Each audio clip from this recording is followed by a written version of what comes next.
I'm Dean, I'm the dad. I'm Laura, I'm the mom. And I'm Krysta, I'm the daughter. And together we are Family Plot. See, that was so nice. Thanks for listening, and big welcome and a round of applause to author Dan B. Fierce. Hey, howdy, hi. Oh. Hello there. I gave you claps. We have claps in the mixing You board. gave me the claps. Yeah, pretty much. That's wrong. Yeah, well. Brian's going to be so upset. A little bit of housekeeping before we get into the meat of the show, such as it is. First and foremost, if you want to help us out, a few ways you can do that. There's our Patreon. You can donate, make a monthly donation. It's 1, 3, 5, and 10. You get extra stuff for everything you donate, which we keep it in 3 groups. Team Bunny, Team Podcast, Team Electric Bill. Doesn't really matter, though. It all goes to the same place, the electric bill, and to feed the darn bunny. Hey. Also, She's a chunky bunny. She is a chunky bunny. She is. Also, if you can't afford to do a monthly thing, we don't judge at all. You can do a one-time donation through Buy Me a Coffee, any whole dollar amount. And if you can't do that, well, as we always say, if you enjoy the show, please share it on social media. If not, keep it to yourself. Thanks for joining in on that, Danny. That's I didn't very nice. even join in on that. That's nice. Dang. So, You know. All right, so we invited Uncle Danny over, and tonight, what are we talking about? well, tonight we make it a point to talk the Piasa bird, a creature of the Cahokia people, as well as talk horror with author Dan B. Fierce. We also talk Krysta's 14th birthday. What? Krysta's going to turn 14. So join us as It we... seems like just yesterday that we became an official PG-13. PG-13 podcast, and now we're going to be a PG-14 podcast. Yeah, well, I tried to convince her to stay 13 another year, but she just won't hear it. I know, she won't be rational. I can't. At all. I can't. I'm sorry, Dad. It's time for me to move on from my 13. It's been a rough last few days of the 13th year. Well, all I'm saying is to the listeners is that they should join us while we jump around. No. Everybody jump around. No. Just no. On this very special episode of the Family Plot Podcast. You'll get yours, big nose. Anyway. Oh, Lord. How? Yeah, Okay. you've got all the rhythm of an epileptic convention. I was going to say, I probably have all the rhythm of a hippo with epilepsy, but it doesn't matter. First, before we get into anything else, It's time for Krysta's Corner. it's time for Krysta's Corner. Go to your corner, young lady. Hello and welcome back to my corner. How is everyone doing?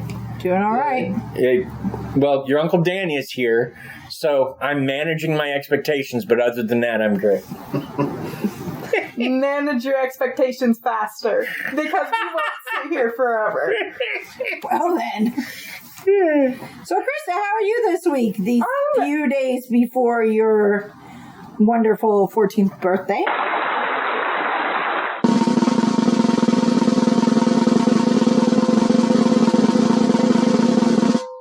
It's not just any corner, it's Krysta's Corner. I'm okay. Some stuff happened this week. The 22nd was me and my girlfriend's 1-month anniversary. Congratulations. But also, some bad stuff happened. My friend had to leave me because their mom and their dad don't trust me. Well, I think it's probably more that they just don't necessarily trust the internet, and you don't know what else is going on I don't. in that scenario. So we're just going to say that parenting is not an easy job, and we don't judge. Mm-hmm. Not judging, just saying. But I am sorry that it hurt you. I am always sorry that my Krysta gets hurt. Krysta, this is from me to you. I just want to wish you the happiest 14th birthday a girl can have. I love you very much, my Krysta. For those of you listening, this is Dean, the dad of the Family Plot Podcast. Just sending a personal message to my daughter. Oh, you found Shishi. Yeah, Actually, well, more she like found she found Uncle Danny. Yeah, found me. But she's liking all the scratches and not being psychotic, so it's okay. Yeah, she's not usually psychotic. She gets tired of you, she'll just walk away. Yep, she is Demix's cat, and for some reason she thinks she rules everything here. Yeah. Which makes Apollo, my cat, very mad. Your cat's always mad. No, when he's laying on my chest asleep, he seems very happy. Mm-hmm. Besides those times. So, anything else going on this week, Krysta? Here, let me think. Not much, actually. Okay. Well, no news is sometimes good news. No news Better is than good bad news. Ha ha ha ha. Ask anybody about to be hanged. No news is good news. That is true. That is quite true. No. Don't ever do that again. No, it was a good one. That was a good one. Don't encourage. Dad, you have like a squeaky door. I have to encourage him. I enjoy the bad puns. Yeah, unfortunately she does. You also can't escape, but... Well, I can escape. Father, Yes. you sound like a squeaky laugh. You sound like a squeaky door when you laugh. Oh, so you're trying to laugh shame me now? Yeah, because you were there's shaming his no nose. trying. This is family fire now. You turn the switch on. Now you get to turn it off. I guess I called down the thunder. Yeah, careful, it's raining out there. All right. Well, let's talk about the Cahokia Kingdom, because we can't really talk much about the Piasa without discussing the Cahokia Kingdom, which is weird to me that we're referring to a Native American culture as a kingdom, but the Piasa appears as a painting on the rocks near Alton, Illinois. Now, Alton, pretty famous in my family because my father, Brad, grew up there. Now, Brad has passed on, fortunately or unfortunately, depending on how you felt about the man. But, however, if you think Brad ever discussed the Piasa with me, you'd be wrong. Now, I'm feeling like Brad probably didn't know what a Piasa was, but I'm surprised it's pretty big over there. hey, Krysta, this message was sent by your Aunt Keiko in Japan, who says, "Rock on, 14!" And yeah, so that's for you. The Cahokia people were the largest kingdom in North America, predating settlement by the Europeans. The Cahokia were a massive tribe that is now mostly extinct, part of the Illinois, a group of 12 Algonquin-speaking tribes that roamed through present-day Illinois, Iowa, Missouri, and Arkansas. And I know it's wrong, but somehow part of me pictures like the Native Americans that lived in Arkansas having like trailers made out of, wood and trailer teepees. Yeah. Well, teepees were already mobile homes. So. Fair enough. Yeah. They were originators of the mobile home. Yeah, well, it was easier than, riding a buffalo and then trying to hollow it out afterwards. You're going to get so much flack for this show. So, now, when I say that they're almost entirely extinct, what I mean is that, unfortunately, the Cahokia eventually were attacked and worn down by other tribes. And so they joined the larger Peoria tribe. And so some of that tribe carries DNA from the Cahokia with them. I see. And they are also not related to the mound building tribe of the 17th century. That tribe is also named after Cahokia, a city in Ohio or Illinois. I'm not sure which off the top of it's Illinois. Cahokia in Illinois. But they painted images on the Piasa on canyon walls near Alton, Illinois. And while those original paintings are lost to us, the Piasa has been repainted based on historical descriptions of the painting with one addition: wings. Don't know why, but the original paintings are not described as having wings most of the time. But in the reprints, for some reason, they got wings. And you'll see that because the picture we'll use for this episode is a picture of the Piasa, for lack of a better term, bird. One of the paintings was destroyed by mining operations, while the other merely faded because the limestone was not ideally suited to hold the paints used by the Cahokia people. It should also be noted that it would have been very difficult for the Cahokia to make these cliff paintings, as there was no easy way for the artists to make these paintings on the rocks above the river. They didn't have huge ladders, but what they probably did was constructed like basically a giant fishing pole with a seat in it that they just would lower these people down. Mind you, it's not one guy. They're probably like balancing it on rocks or part of a tree or something. But well, sure. I mean, but the Native Americans were quite facile with tools, so they could have easily built something like that. So yeah, I'm not suggesting that the Cahokia people flew up and painted them or anything. I'm just saying it would have been a difficult do for them. I see. So what are you fishing for? Gravity?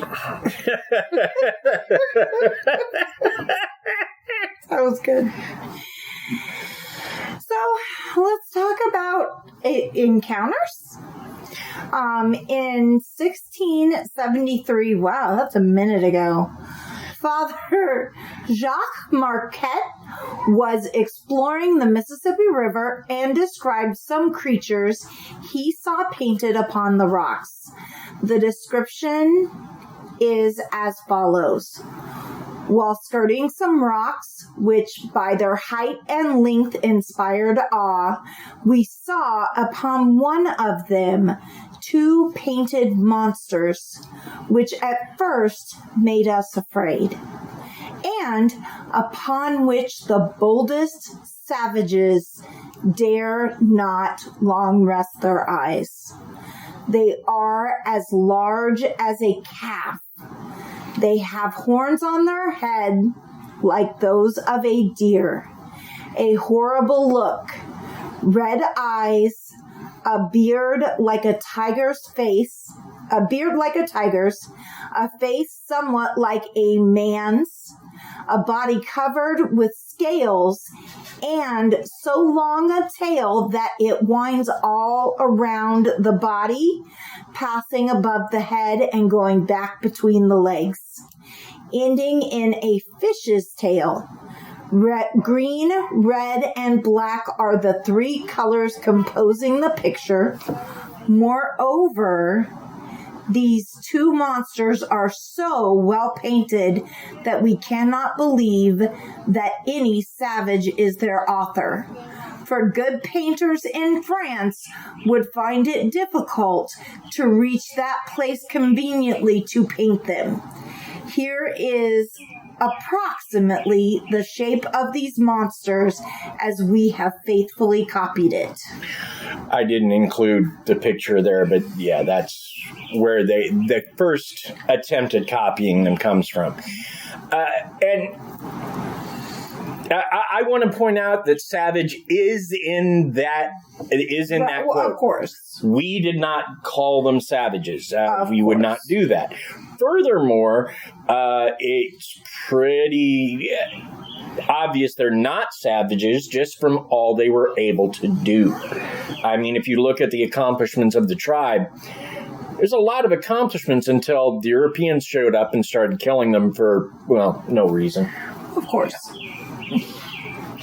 You know, as Europeans want to do. Sure. It is important to note that initially the Piasa is not described as a bird, but rather a composite creature. So in this sense, the Piasa might be a creature similar to a shapeshifter or a magic wielder. So the creature might actually be a Cahokia equivalent to a Wendigo or a skinwalker. Fair enough. The creature is a composite combining the features of a deer, a stalking cat, lizard or fish scales, and a fish tail. So this may be some sort of tempter spirit as well. And a human face. Yeah, with a human face. This may be some sort of tempter spirit as well, like a devil figure. Mm-hmm. Yeah, I came upon this. One reason why I asked you guys to do this, and I want to thank you for making this special episode for me, is I came upon this Piasa on a search for local Midwest cryptids. Now, I almost went with the Ozark Howler, but we like the Ozark Howler. I like it so much better than Momo. Yeah, I couldn't do Momo. He was too Sasquatchy. I wanted to try and find something original, and that's when I came upon the Piasa bird. And the Piasa is definitely original, although the bird part of it is questionable. But let's take a moment away from the Piasa to talk about you. So the last time you were here, you were promoting Cabin 187. Yeah. And you'll be back on episode 187 to talk some more about that, I presume, and as well as other things. But I know you've also had a couple of stories put into compilations since then. Into anthologies. The first one for this year was the first edition of Horror Scope. Nice. And I've got a story in there featuring one of my favorite characters to write about, Joey Handy. And let's see, and the second one is called Cursed Items, which is about, obviously, cursed items. And I have a story in that one. And the one that's coming out next month, it's actually available for pre-order on ebook right now on Amazon, but it will be coming out in paperback next month on the 16th. It's called We're Here, and it's a collection of LGBTQ horror authors and stories. Very nice. And it's the proceeds are going to benefit the Trevor Project.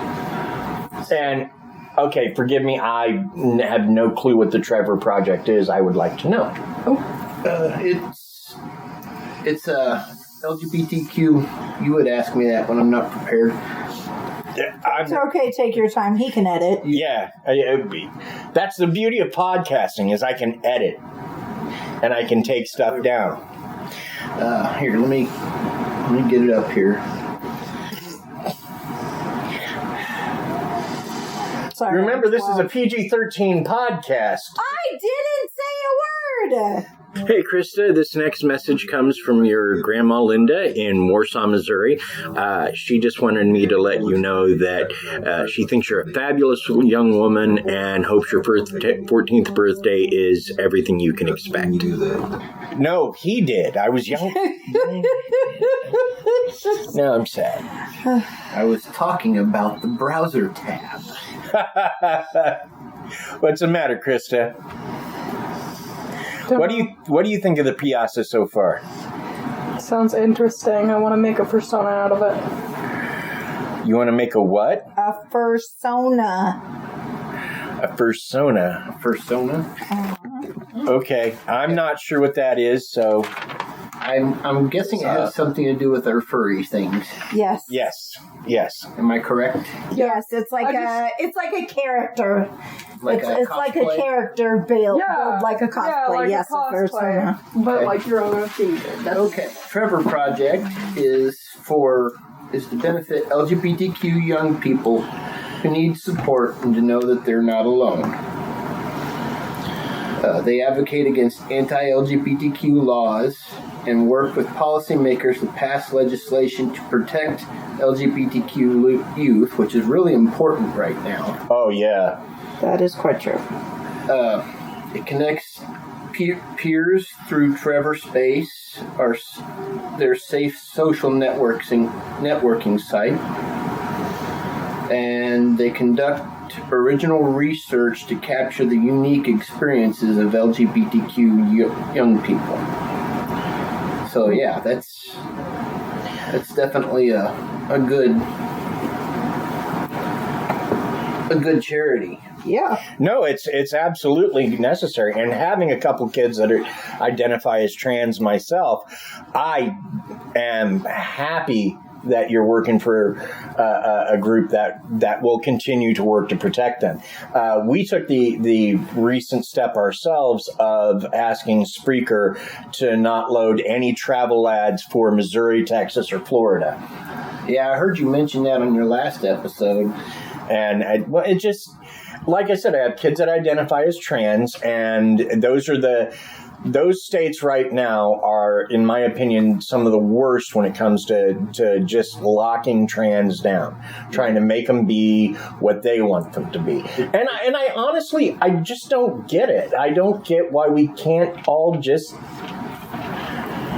There are live. more important things rather than gender and who you love and what your religion is. I think we have more important business to deal with rather than just tearing everybody else down. I agree with you, Krysta. Thank you for putting that out there.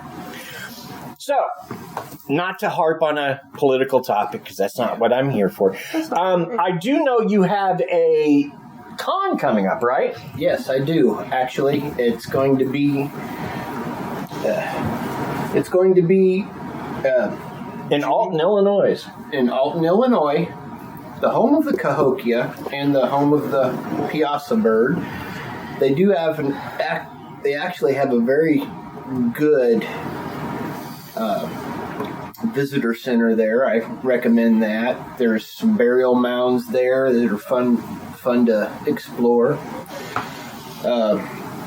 I'll be there in Alton, Illinois, June 23rd and 24th on my birthday. Awesome. And I will have a table at the Haunted America Conference. Awesome. Cool. And So, yeah, Danny will be turning 40. yeah, I wish. Yeah, I will provide links to everything on your socials once the show gets posted. Cool. If you want, you can always send them to me, and I will put them in the show notes as well. Okay. So, but yeah, I'm excited for, I remember you coming up with ideas like this for the longest time. So to see you take it to that next level and actually producing good writing, really good writing, I'm just very impressed. Thank you. I appreciate that. Well, let's take a moment for a word from our sponsors before we dive back into the Piasa.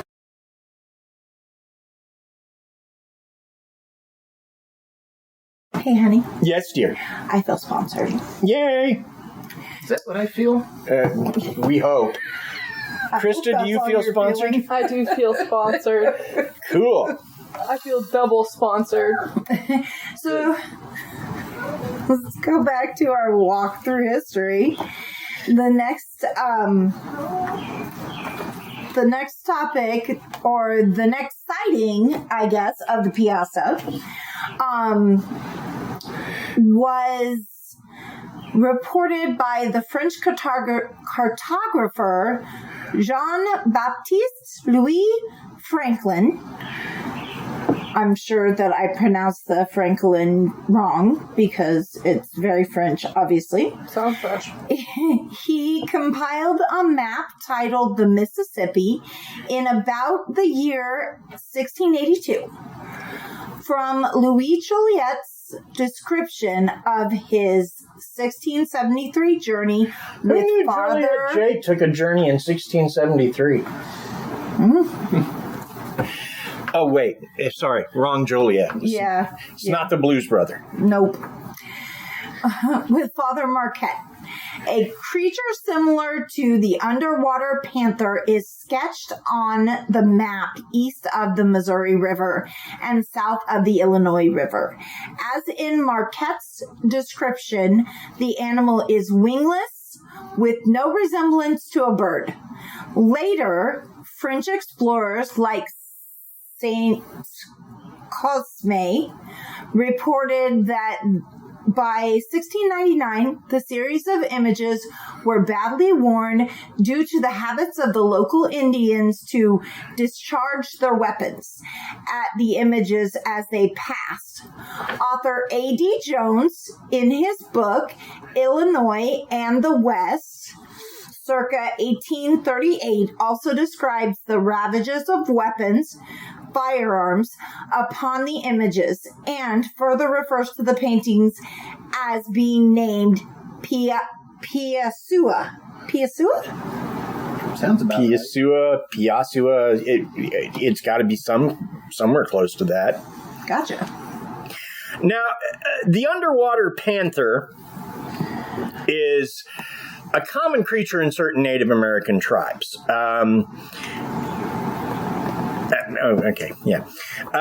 The Owendata and Ojibwe people had such tales, and clearly they were common among the Cahokia as well. And one thing about the underwater panther is it's like the biggest underworld deity in these Native American pantheons. It's like their answer to Anubis or Set from Egyptian works. So the underwater panther served this function as basically someone you'd meet after you died, and was somehow involved in where you went in the afterlife. Sure. Now, the creature, perhaps the Piasa of Cahokia legend, while the Cahokia spoke of this as well, it makes me wonder, especially since we're dealing with the Mississippi, if we aren't looking at the Native American impression of the bull shark. I mean, they wouldn't be able to see them beyond dark shadows in the water and their dorsal fin. They would only see some of the aftermath, and the wounds might be similar to those of big cats, like panthers.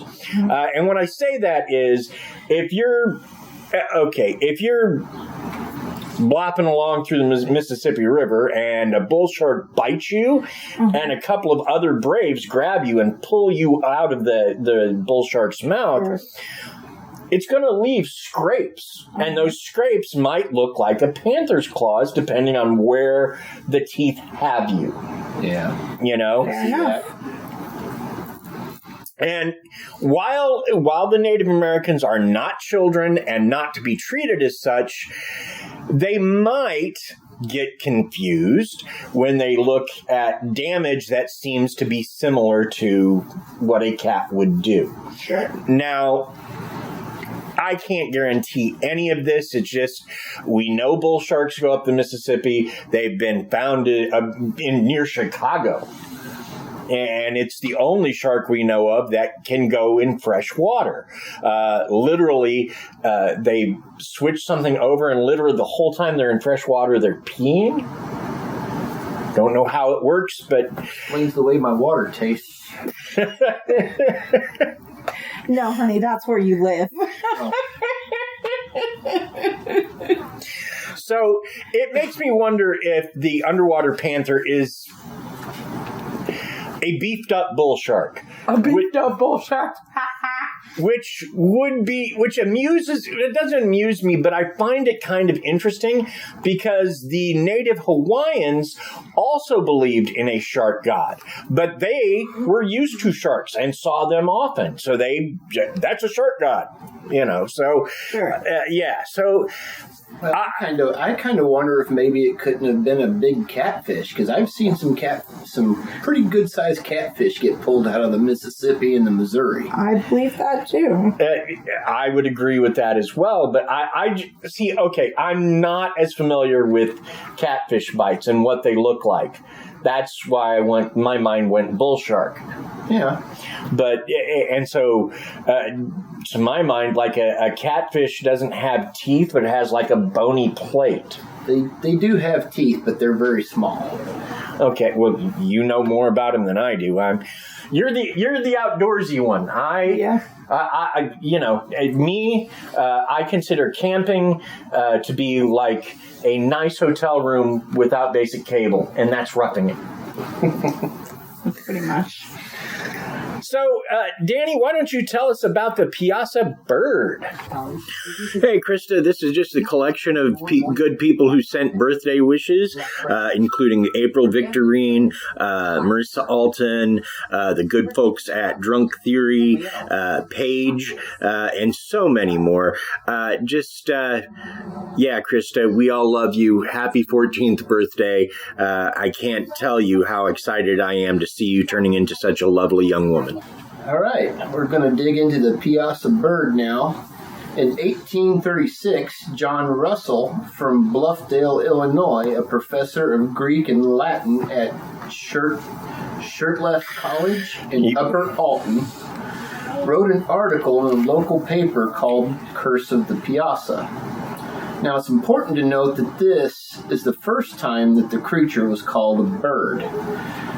John said that the Piasa was the name of the waterway and that a large bird used to hunt it. He claimed the bird got a taste for humans during a war and began to hunt them for meat afterwards. He claimed that the Piasa hunted the waterway because there were always humans close to it. For years, the bird was an accepted part of the Piasa legend. Further, Russell claimed that Chief Otaga had a dream given to him by the Great Spirit where he had his greatest warriors surround the cave with poisoned arrows and hide. The chief acted as bait when the Piasa came out, and the creature was killed by the warriors. This was an accepted part of the legend for many years until 1887 when Russell admitted he had simply made it up. And I hate those people. I really do. I get wanting to attach your name to something. I do. And the Native Americans do believe in giant birds. I mean, they're the reason we have the image of the Thunderbird. Mm-hmm. Right. Which, if you look at most of the representations of them are like giant eagles. But it's hard because certain Native American tribes would talk about creatures that lived on the other side of the veil and things. So it's hard to know if these were like meant to be like spirit creatures or real creatures. So we still don't have the keys to the kingdom when it comes to every Native American language that's out there. There's a lot we don't know. So, but yeah, whenever I deal with someone who like just makes things up out of whole cloth to attach them something to a legend, it sort of makes me sad. I mean, what what good's it do if people are seeing Bigfoot, right? And they're making real reports, and then some idiot, I saw Bigfoot, and he came in and he ordered a coffee, and he kicked down my Velvet Elvis painting. And, now it sort of taints the whole pool. It's sort of like peeing in the pool. It's not a good thing. But how do you know Bigfoot doesn't have a thing against Velvet Elvises? Maybe he does. Nobody dislikes Velvet Elvises. I could give anybody a Velvet Elvis as a painting, and they'd be, well, thank you. Thank you very much. For those of you at home who can't see this, I'm winding up a slap for Dean right now. We appreciate it. Well, thank you very much. That was a long way for a very, very... Dad joke? Yeah, but still, it was very dad Elvis joke. But it was worth it for me. The journey was worth it. I got to see some pretty trees and some other stuff. And you were seeing something, all right. Yeah. But I'm pretty sure it had a prescription involved. But seriously, I just hate it when people actually and actively hoax things intentionally, because it waters it down for everybody else. And the Piasa, like I said, could be a real thing. It could have been a bull shark, or there were actually several bull sharks. They might have all thought it was the same one, but it could have been bull sharks. It could have been a real thing. Heck, it could have been some sort of skinwalker, Wendigo kind of creature, and it could have been some sort of still Jurassic animal that has since died away. We don't know. That's right. In fact, that reminds me, because last week the guys on Graveyard Tales were talking about unicorns, and one of the things they brought up is in the early Greek tales, they talked about how they enjoyed mud and rolling around in mud. And there's a creature they call the Siberian unicorn. It was a late Triassic creature, but it was basically like a funky looking rhino. It wasn't a real unicorn, but right. It was like I said, it was like a funky looking rhino. And could a few have been around in the times of the Greeks? Sure. And that would explain what they wrote about. And then the story just evolves over time, and it becomes, instead of these big honking things, it becomes a horse. Yep. So, like I said, so yeah, it could very well have been something real, some sort of prehistoric creature that survived with a small population well into modern times. Mm-hmm. Or not, well, modern time is a bit much, but yeah, well into the 1600s, let's say. So, hey, Krysta, this message is from your soul sister, Heather, who just wanted me to tell you happy 14th birthday, soul sister and girlfriend. So that's the message. Happy birthday, Krysta. Oh, Krysta, any thoughts on the Piasa bird? Not really. I mean, bird. Okay, any thoughts on the Piasa if it isn't a bird? Yeah, I was going to say, think it's a bird. Don't we really think that it probably is not a bird? The bird just got stuck to the end because somebody made some up. Yeah. You can beat me. It's good. Yeah, I mean, don't let anything we say here affect your story. Write what you write. Oh, well, don't worry. He never listens to anything we say anyway. Especially not me. He's known me for 20 years That's now. right. He's smart. He's too smart for that. 30. Oh, dear God. This Gwen? Yeah. Yeah. Okay. Have you seen the new baby? Not yet. So, but yeah, I mean, So handsome. write what you write, but for my money, I don't think we're talking about a bird. Although there are some etchings up on the rocks of birds, but they look more like native thunderbirds, like Native American thunderbirds than the Piasa did. So, yeah, it's weird. Aww.